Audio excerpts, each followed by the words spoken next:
Assalamualaikum warahmatullahi wabarakatuh. Waalaikumsalam warahmatullahi wabarakatuh. Waalaikumsalam. Waalaikumsalam warahmatullahi wabarakatuh.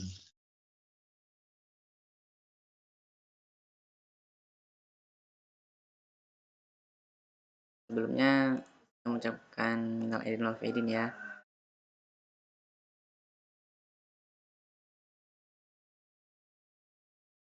Sama-sama Pak, minal aidin wal faizin juga ya Pak.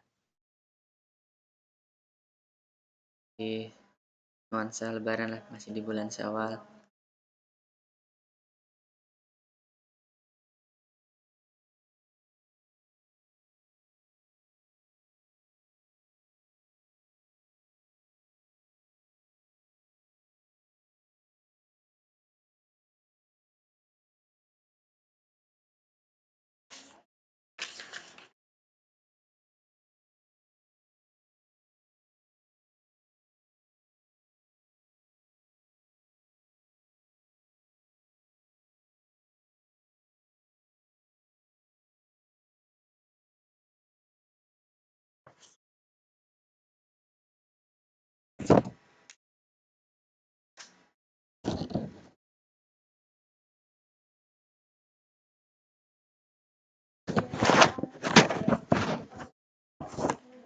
Belum, saya absen dulu ya.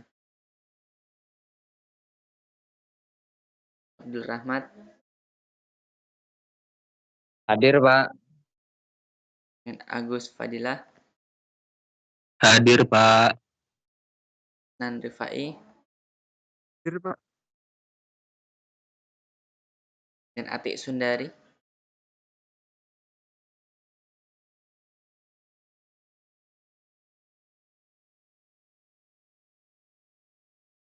Ada Budi Hertanto. Atik Sundari hadir, Pak. Oh, Atik Sundari hadir.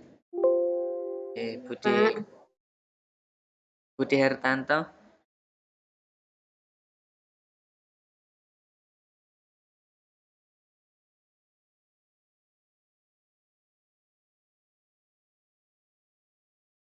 Belum ada. Dian Wahyu. Dian Wahyu hadir Pak. Eli Indrawati. Hadir, Pak. Hadir. Erni Dian Pertiwi. Erni Dian Pertiwi hadir, Pak. Dian Ganevi. Ganevi hadir, Pak. Ihsan. Iksan Maulana hadir, Pak. Ira Erviana. Hadir, Pak. Buktinya loh, dia di grup. Irma Apriliana. Hadir, Pak. Kurnia Anggreni. Hadir, Pak. Kusma Bapak, Wajib. mohon maaf sekali. Bapak Rudi bilang mohon izin Rudi Siswanto. Jadi ibunya itu meninggal, Pak. Hari ini 7 harinya. Hari ini. Oh iya, di sini kan. Terima kasih, Pak. Ya, Rudi Siswanto ya. Betul, Pak. Terima kasih Mbak informasinya. Pada tanya Kusmawati. Hadir, Pak. Nika. Hadir. Sela Windy. Hadir Pak. Siti Lestari. Ya, Sila Windy hadir. Oke. Siti Lestari.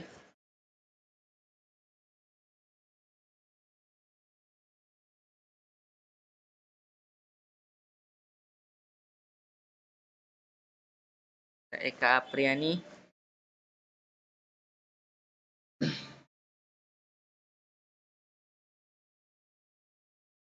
Belum ada. Aprilia Dwi. Hadir, Pak. Aprilia Dwi. Iya, Aprilia. Wahyu Dewi. Hadir Pak Wahyuni Dewi Lestari.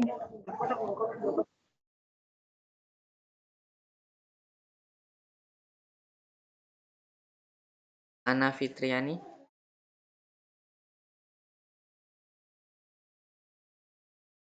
Ana Fitriani belum hadir. Saiful Anwar. Hadir, Pak. Sigit Prasetyo. Hadir, Pak. Bahtiar Aditya.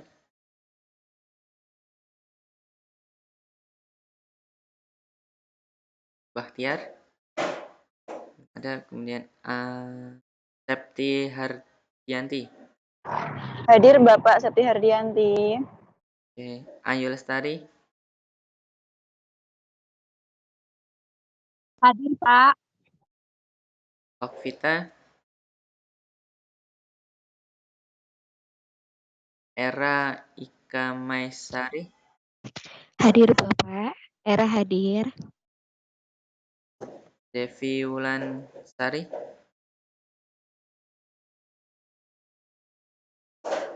Hadir Pak, hadir. Oke. Leli.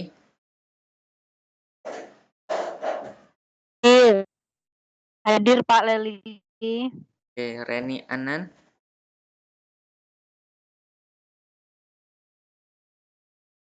Reni Anan. Nisa. Ada Pak. Nisa ya ini. Nurul Huda. Ya Pak. Hadir, Pak. Nurul Huda. Oke. Ada beberapa yang belum masuk. 7 peserta. Terus untuk yang tugas tutorial 1 itu masih ada 3 belum ngumpul. Mbak Reni, Mas Saifon Anwar, sama Mas Rudi. Mas Rudinya belum bisa ya.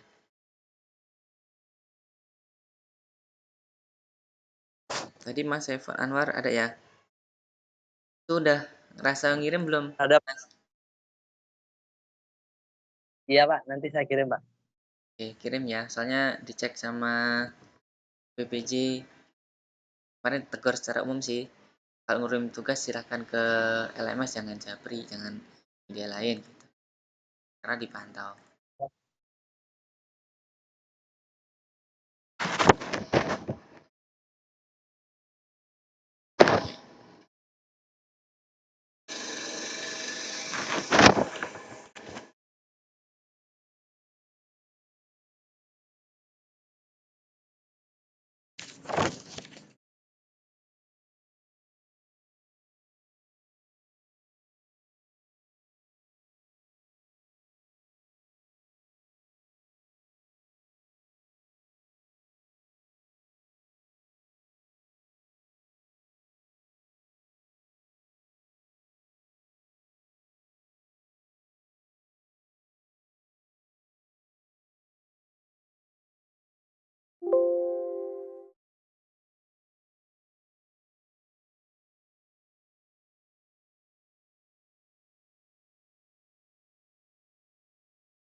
Nah, mulai perkuliahannya kita hari ini akan membahas 2 modul karena untuk tugas tutorial nanti itu membahas tentang modul 4, 5, dan 6.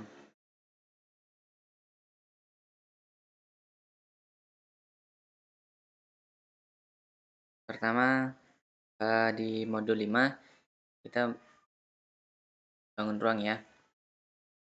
Kita awali di kegiatan belajar 1 itu ada bidang banyak dan bangun ruang. Sebelumnya kita ketahui dulu unsur-unsur dalam ruang. Yang pertama itu ada titik.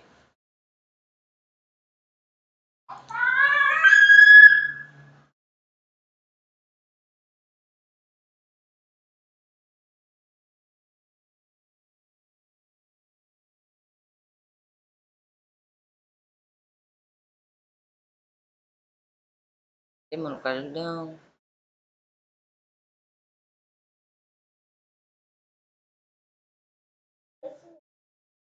Oh, lihat komo aja di TV nih. Ada komonya enggak? Apa itu?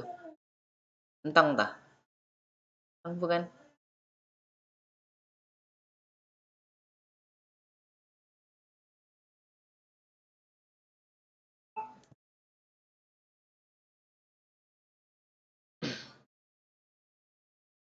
Sama titik ya.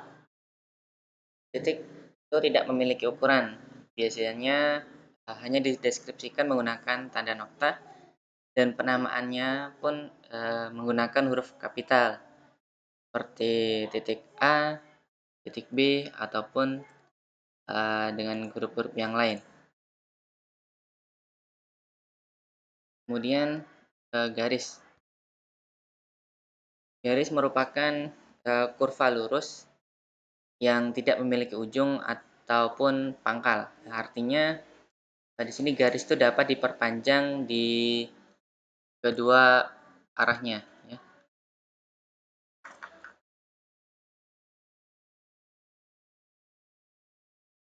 Garis itu dapat diperpanjang kedua arahnya. Jadi titik itu hanya ditambahkan dengan noktah ya. Kemudian dikasih titik A atau titik B ya dengan huruf kapital.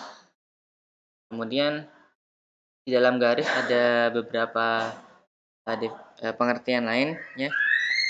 Ada yang namanya segmen garis. Segmen garis itu kurva lurus ya yang mempunyai pangkal dan ujung. Jadi dia terbatas. Kalau yang garis ini kan dia perpanjangan ya. Kalau segmen garis dia hanya seperti ini. Dia punya pangkal dan punya ujung. Pangkal A, ujung B. Nah, ini segmen garis. Nah, ini biasanya dilambangkan dengan A, B, nah garis atas ya. Jadi segmen garis AB.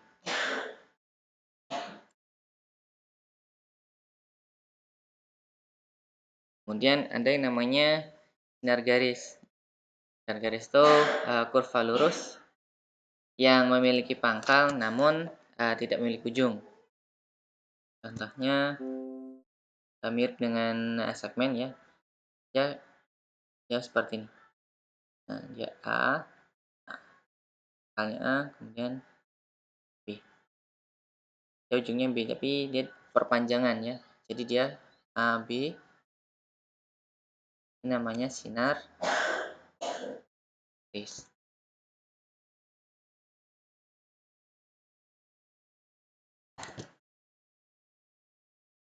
Yang ketiga ada yang dinamakan bidang. Nah, bidang itu unsur ruang atau himpunan bagian dari ruang.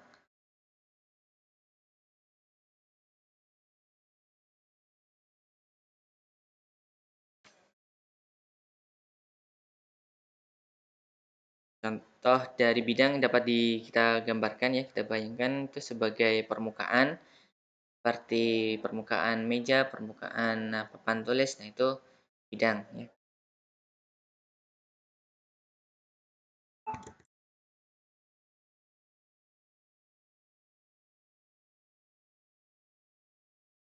Kemudian bidang banyak dan bangun ruang. Yang pertama ada yang namanya bidang banyak atau polihedron. Yang banyak adalah suatu permukaan tertutup sederhana yang pembatas-pembatasnya terdiri dari daerah segi banyak. Permukaan tertutup sederhana dalam ruang adalah suatu konsep yang mirip dengan konsep lengkungan tertutup sederhana dalam bidang. Permukaan tertutup sederhana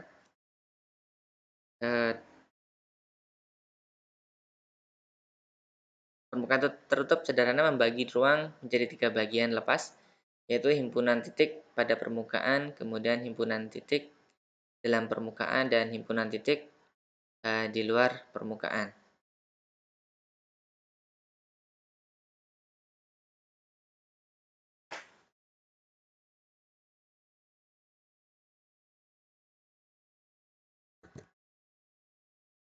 Kemudian bidang banyak beraturan.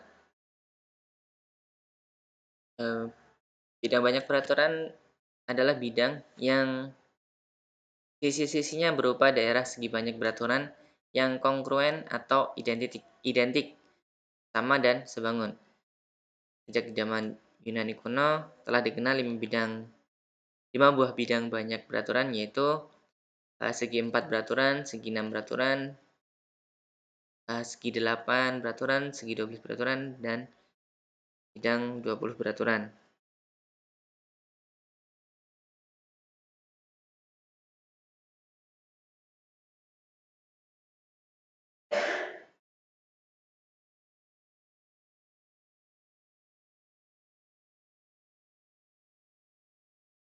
Kemudian bangun-bangun ruang, ya.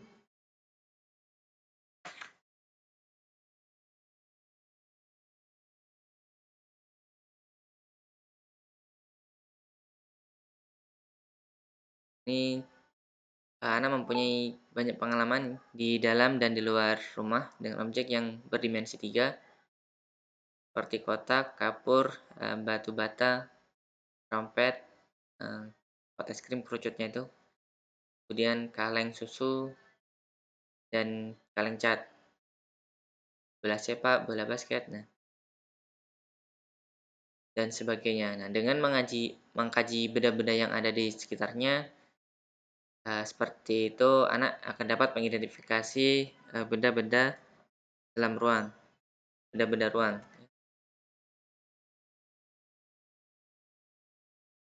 Ini bangun-bangun ruang lain ya, maksudnya selain segi banyak dan segi banyak beraturan. Nah, kemudian kita tahu bahwa ada yang namanya prisma.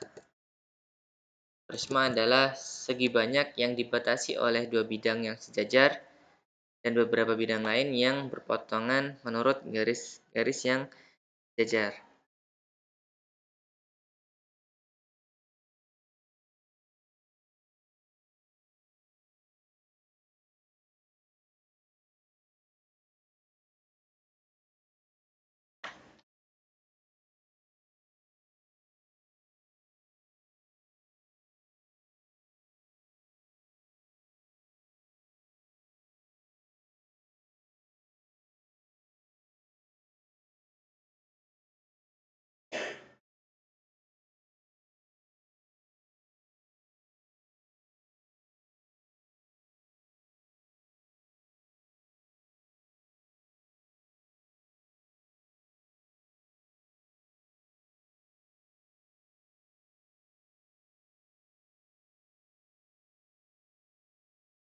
Pengelompokan prisma itu atas letak rusuk tegaknya terhadap alas prisma.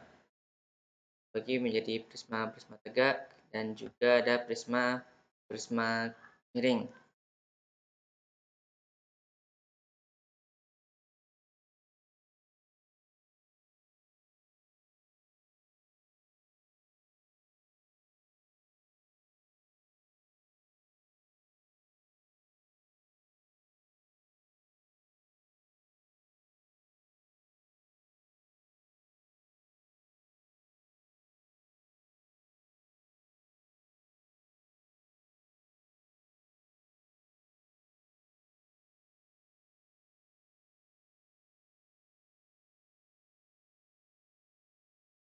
Yaitu limas dan bidang 4.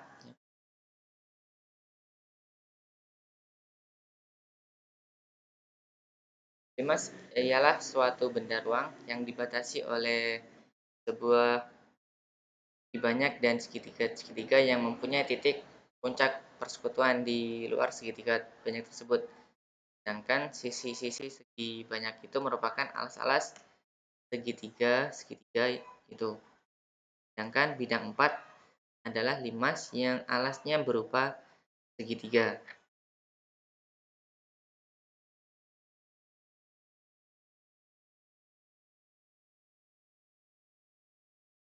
Jadi kalau limasnya itu alasnya berupa segitiga, maka itu disebut bidang 4.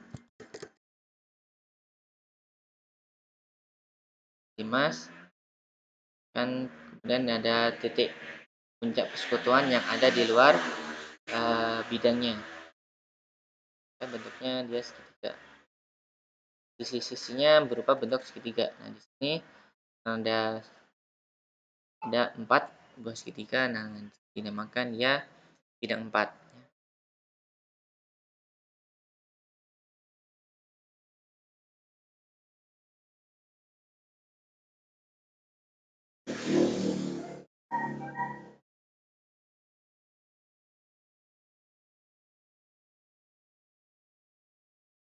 Suatu limas itu dinamakan limas sisi 3, sisi 4, sisi 5 dan sebagainya jika segi banyak itu merupakan berupa segitiga, segi 4, segi 5 dan sebagainya. Jadi mengikuti alasnya, bentuk alasnya.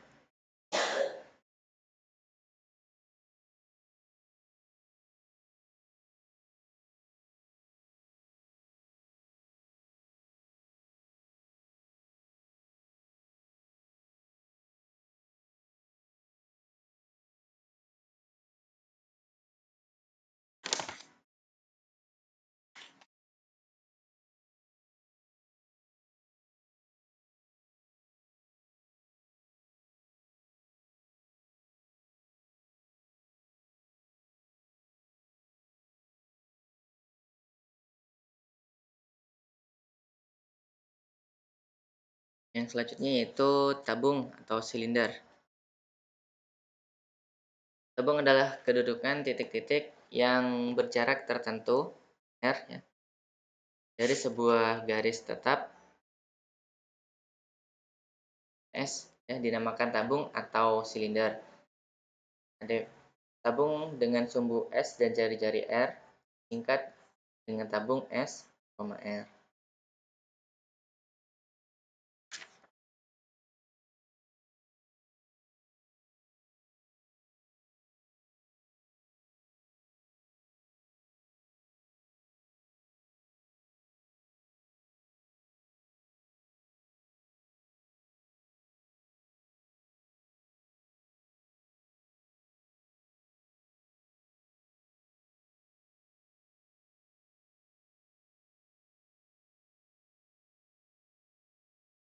Jadi ada sebuah tabung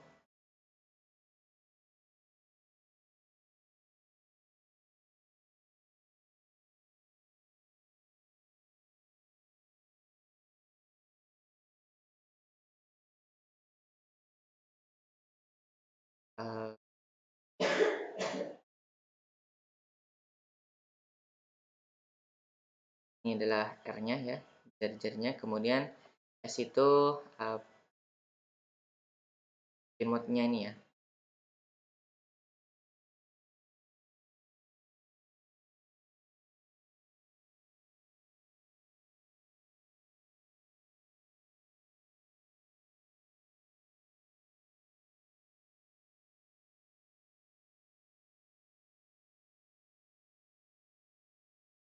Selanjutnya yaitu kerucut. Kerucut atau kerucut lingkaran tegak ialah tempat kedudukan garis-garis yang melalui sebuah titik tetap P dan memotong sebuah lingkaran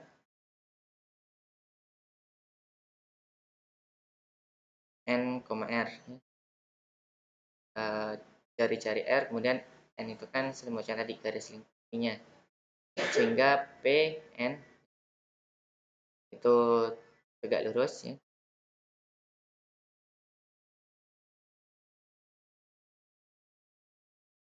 bidang lingkaran NR. Titik P disebut puncak dan lingkaran NR dinamakan lingkaran alas, dan PN itu disebut kerucut, sumbu kerucut. Garis-garis itu disebut garis pelukis.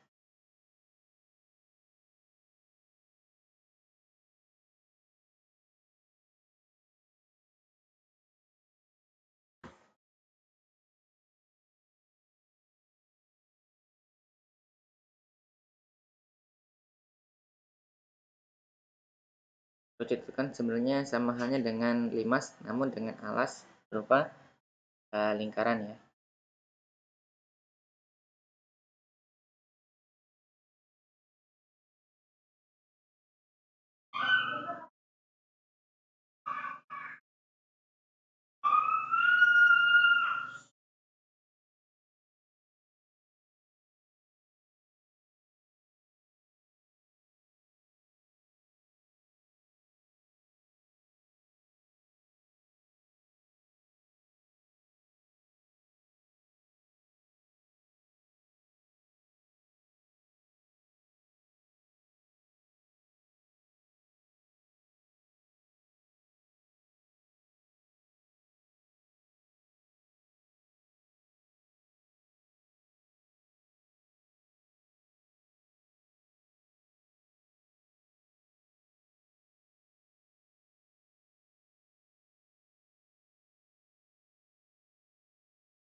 Ini yang dinamakan garis pelukis ya. Garis pelukis. Di N ini P.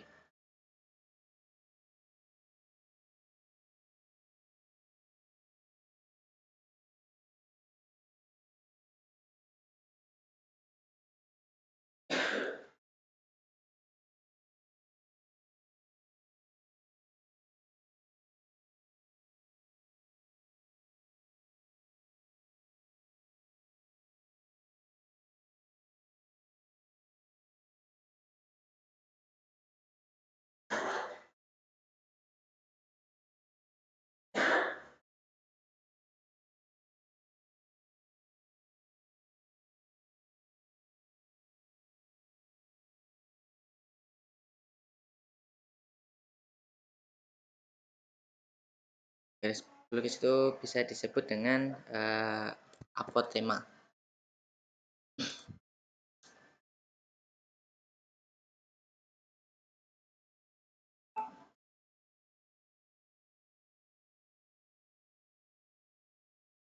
Lanjut ke bola. Bola adalah tempat kedudukan titik yang berjarak sama dari sebuah titik tetap M. Titik M disebut titik pusat dan jarak yang sama atau R disebut dengan jari-jari bola. Bola yang demikian disingkat dengan bola MR, M,R. Jadi M itu titik pusatnya, kemudian bola itu R-nya itu jari-jarinya. M, R.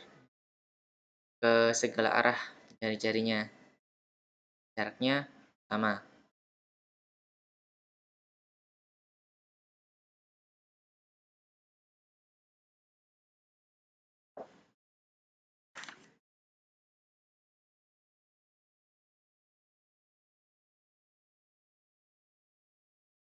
Beberapa miskonsepsi dalam pembelajaran bangun ruang.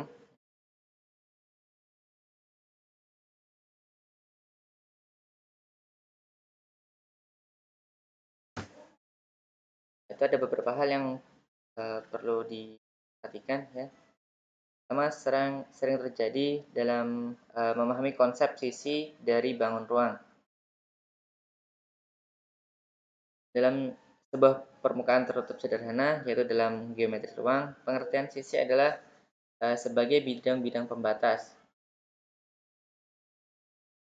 Jadi sisi-sisi tersebut bisa berupa daerah-daerah segi banyak, poligon, dan bisa pula sisi lengkung.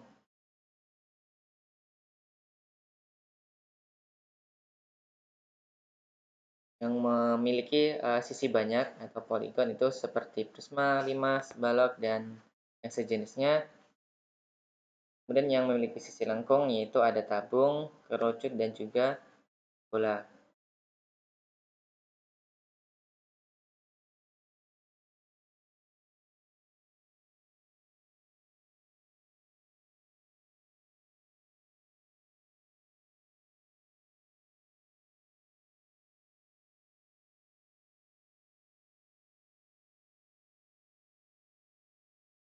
Kemudian ada juga miskonsepsi dalam memahami konsep kerucut dan juga tabung.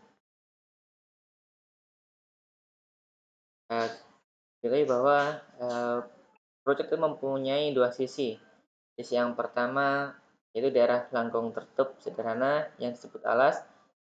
Kemudian sisi yang kedua yaitu daerah tertutup sederhana yang terjadi karena sebuah titik dihubungkan oleh garis-garis oleh ruas garis ya dengan titik tiap titik di tepi alasnya.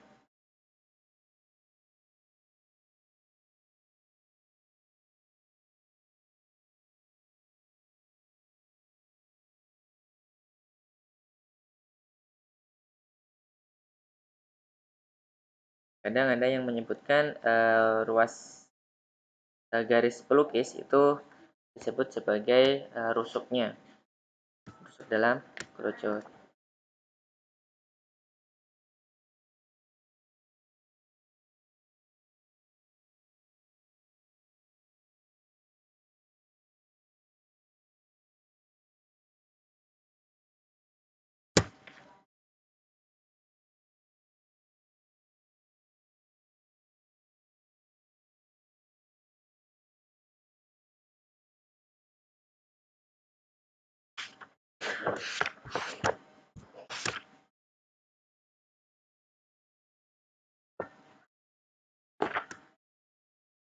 Kemudian kita masuk ke jaring-jaring bangun ruang. Lanjutkan ke jaring-jaring bangun ruang ya. Setelah sebelumnya kita bahas miskonsepsinya, kita ke jaring-jaring bangun ruang. Nah, yang pertama ada jaring-jaring kubus.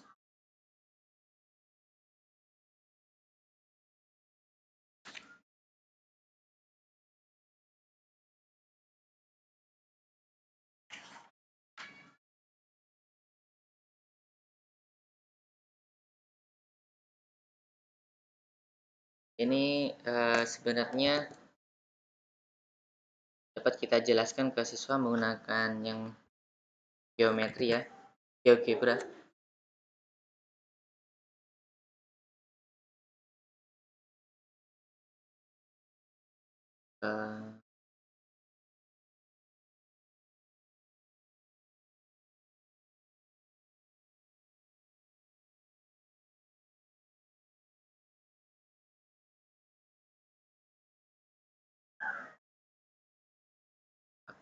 Saya lupa akun GeoGebra saya.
Ini salah satu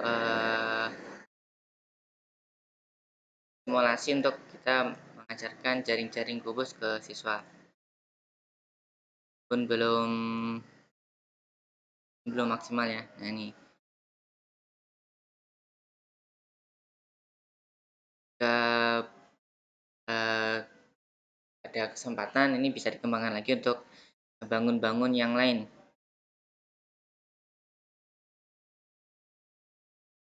Proses bukanya nih.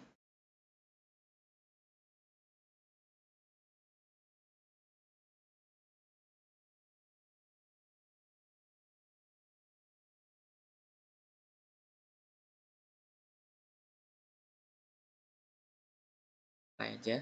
Nah, di sini di bagian kanan bawah ini ada proses dia membuka atau apa namanya? Animasi ya. Dari kubus menjadi jaring-jaringnya. Ini sebenarnya bisa untuk balok, bisa juga untuk yang kerucut ya. Ini bisa dipelajari sendiri dari YouTube ataupun di ini. Dia ada panduan tutorialnya.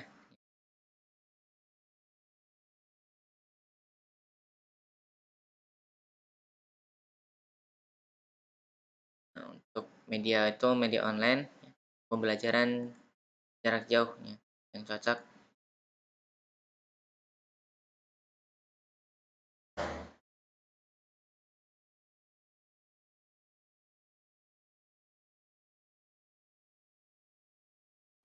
Kalau mau yang sederhana itu bisa memanfaatkan kardus-kardus bekas ya, ataupun tas karton.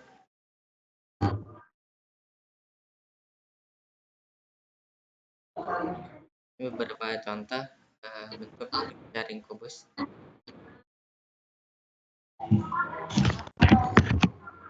Jaring-jaring pada bangun ruang maksudnya. Di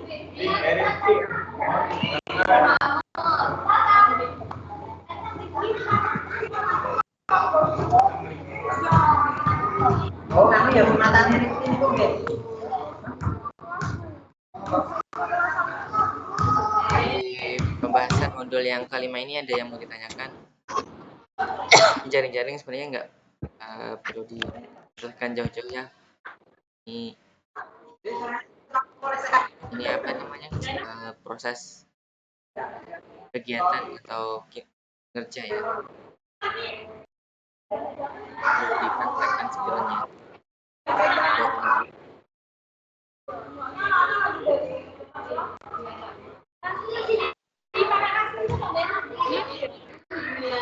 Ya, silahkan kalau mau ada yang ditanyakan di modul yang kelima ini.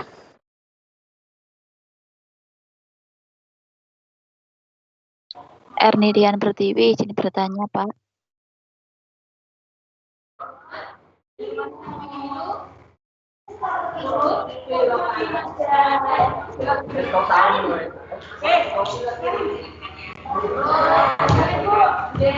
Ya, silakan. Baik Pak, sebelumnya terima kasih atas waktu yang diberikan. Saya ingin bertanya pada yang KB1 tadi, pada modul 5 KB1. Di situ kan tadi di awal-awal itu dijelaskan masalah ada garis, terus ada titik dan lain sebagainya. Nah, yang ingin saya tanyakan itu yang di KB1 itu masalah garis. Tadi kok saya juga belum paham nih Pak ya, perbedaannya itu apa, kegunaannya apa mengenai garis. Apa sih Pak? Kan itu kan garis kan kalau kita dalam mengajar matematika pasti kalau ada materi apa itu menggunakan garis. Nah, garis itu ada yang lurus di sebelah kanan, terus ada juga yang lurus tapi anak panahnya di sebelah kiri, ada juga garis lurus yang samping kanan kirinya itu ada anak panahnya. Tiga garis tersebut sebenarnya apa sih Pak perbedaannya?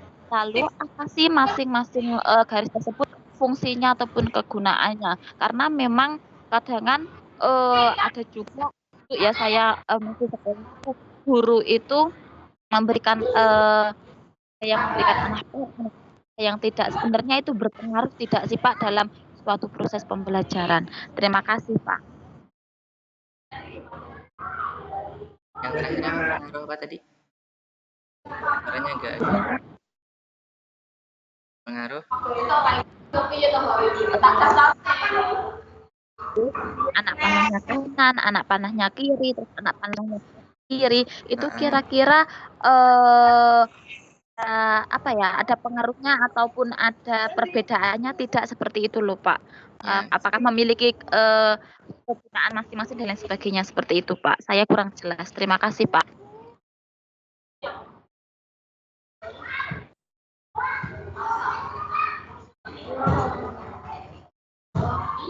Tentunya itu memiliki perbedaan ya. Jadi ada yang ke kanan ke kiri atau yang kedua-keduanya ada panahnya, ada anak panahnya ya.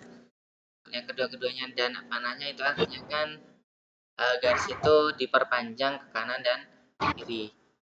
Namun jika dia anak panahnya hanya ke kiri, nanti dia perpanjangannya dia arahnya ke kiri. Kalau dia panahnya ke kanan, dia perpanjangannya dia itu. Untuk penggunaannya itu biasanya nanti kita di kelas-kelas kayak SMA gitu biasanya.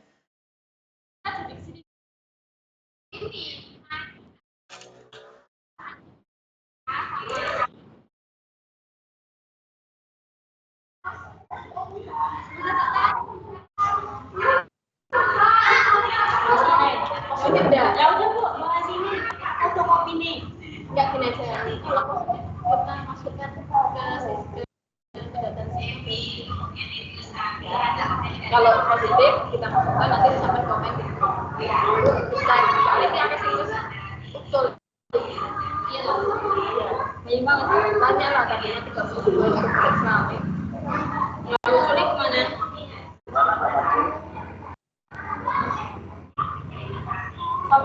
Saya kira gua tak mau ngatur.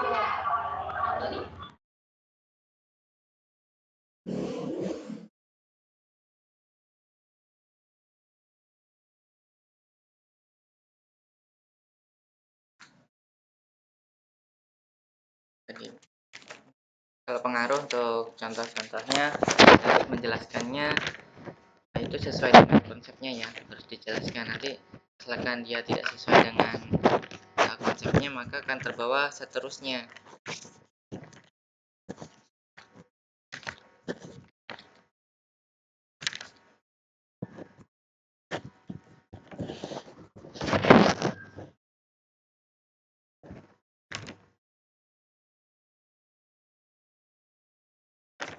Ada lagi yang mau ditanyakan atau menambahkan dari itu tadi yang mungkin kurang puas atau punya pendapat lain? Apa Maaf Pak, izin menambahkan Pak Agus Fadilah Pak. Siapa? Agus Fadilah Pak, izin menambahkan Pak, maaf. Ya nggak apa-apa. Biasanya setahu saya Pak ya, kalau di SD itu dia garis itu dipelajari Pak itu, tapi dia garisnya yang dua arah Pak, yang dua panah. Jadi dia yang bisa ditarik ke kanan dan ke kiri. Terus kegunaannya untuk apa? Biasanya untuk itu Pak, untuk menjelaskan tentang itu tadi bangun ruang. Ada garis yang berhimpit, namanya apa? Nanti ada, sebenarnya kita akan membuat bangun seperti bangun balok atau apa, itu kan ada garis, sebenarnya garis yang ke atas dan garis yang ke bawah. Nah, itu kan dia berhimpit. Itu adalah garis itu seperti Garis yang berhimpit yang sejajar itu ya. Tuh, suaranya putus.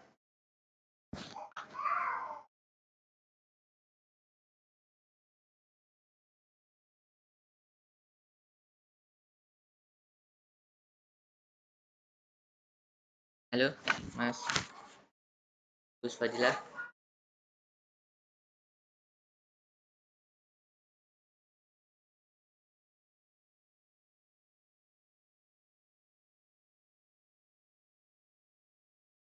Halo?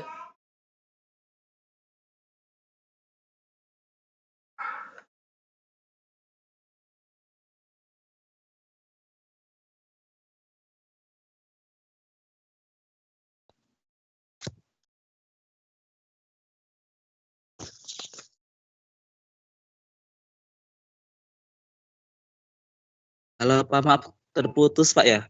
Iya. Jadi kalau di SD itu Pak, saya ulangi Pak ya. Kalau Ya. di SD itu biasanya itu yang lebih dikenalkan itu garisnya yang itu Pak, yang garis yang 2 anak panah bisa tarik ke kanan dan ke kiri. Nah, itu nanti penerapannya biasanya untuk mengenalkan siswa seperti akan membuat bangun balok. Bentuk balok itu kan ada garis bangun yang ke samping atau dindingnya dan alasnya. Nah, perhimpitan antara 2 garis itu sepertinya 1 garis, tapi setelah kita pisah itu kan ada 2 garis. Nah, biasanya seperti itu Pak, kalau untuk setahu saya untuk pelaksanaannya di lapangan seperti itu. Cuman yang memang yang masih menjadi kendala itu memang kita rata-rata kita untuk matematika ini masih kurang untuk menggunakan alat peraga. Jadi biasanya siswa itu masih bingung antara garis yang berhimpit itu seperti apa, garis yang nanti berhimpit berpotongan seperti ya, menyilang seperti itu. Terima kasih Pak. Oke. Untuk media sebenarnya kalau yang sederhana ya,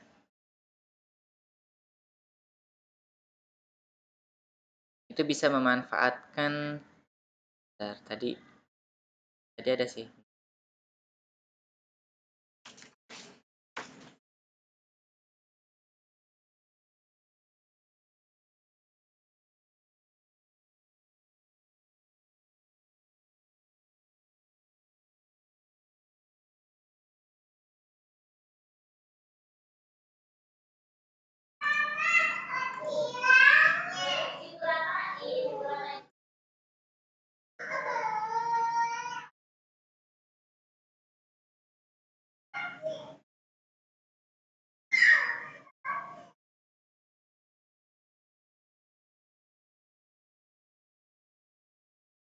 Memanfaatkan tusuk gigi.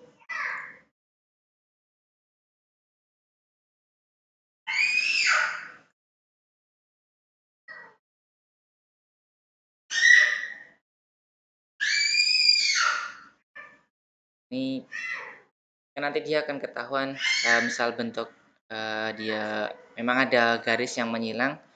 Nah, garis ini kan dia menjadi rusuknya ya, si tusuk gigi ini. Dia dihubungkan menggunakan di sini kalau di gambar ini dia menggunakan apa ini, permen kayaknya.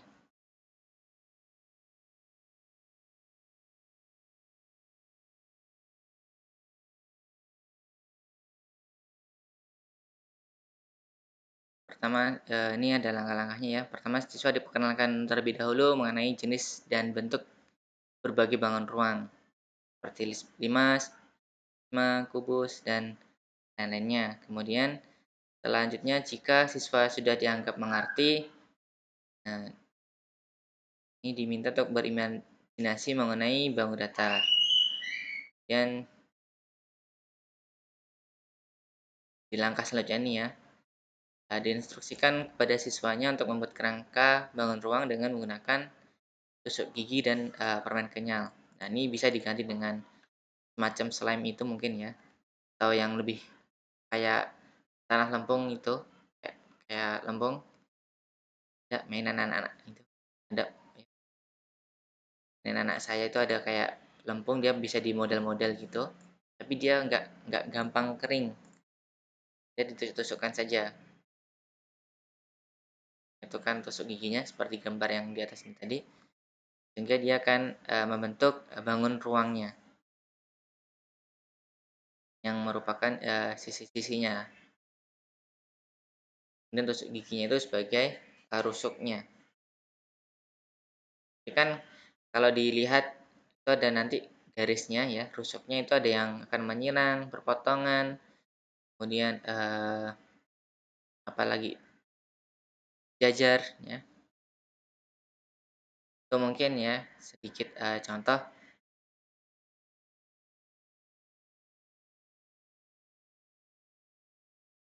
untuk mengajarkan bawang ruang ya.